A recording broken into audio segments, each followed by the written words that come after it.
Take a look at this bar chart. It compares the market capitalizations of the top technology companies in the world. Apple towers over the rest, with a valuation exceeding $3 trillion. And out of all the people buying their devices, 92% stay loyal to the brand. In 1997, the picture was entirely different. Apple was bleeding money, 90 days away from bankruptcy, and selling a confusing, cluttered mess of dozens of different computer models and peripherals. When Steve Jobs returned to the company that year, he staged a radical intervention.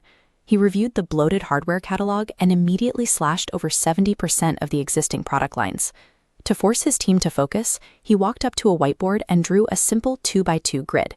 He labeled the columns Consumer and Pro, and the rows Desktop and Portable. He told his engineers they would only build 4 distinct computers, one to fill each blank space on the board. Jobs eventually identified Apple, the company, as his most difficult and significant creation, valuing the organization's endurance over any specific device like the Macintosh.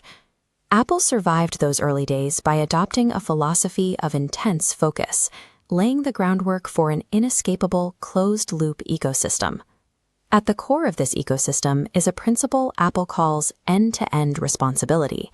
They demand total control over both the physical hardware they manufacture and the software that runs inside it. This diagram highlights the difference. On the left, companies like Microsoft and Google build operating systems meant to run on dozens of different hardware brands. On the right, Apple creates a seamless, unbroken circular loop where software and hardware are designed entirely together. Total control allows engineers to strip away complexity. When designing the first iPod, Jobs insisted on removing the physical on-off button completely. Because Apple wrote the code and built the casing, they could simply program the device to power down automatically when left idle. This obsession with controlling the whole widget eventually reached the microscopic level. With the introduction of Apple Silicon, like the M1 and M2 chips, the company no longer relied on third-party processors. When one company designs the silicon, the physical casing, and the underlying code, integration glitches disappear. Tasks like syncing a phone to a laptop happen instantly, creating an incredibly smooth user experience.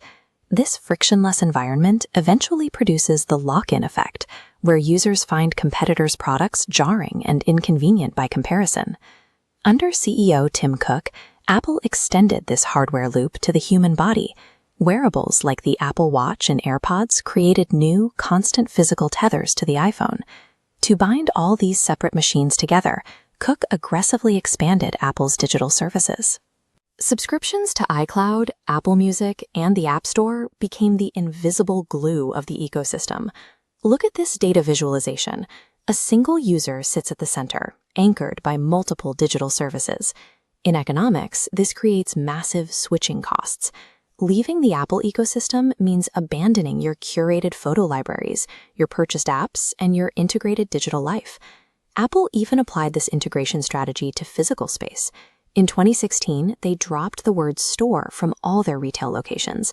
Under retail executive Angela Arendts, Apple redesigned these spaces as town squares. They installed giant video forums, comfortable seating, and began hosting free Swift coding classes for kids. Even the human interactions inside these squares are engineered. Employees are trained to use a 5-step customer service method that spells out the acronym APPLE: approach, probe, present, listen, and end with a fond farewell.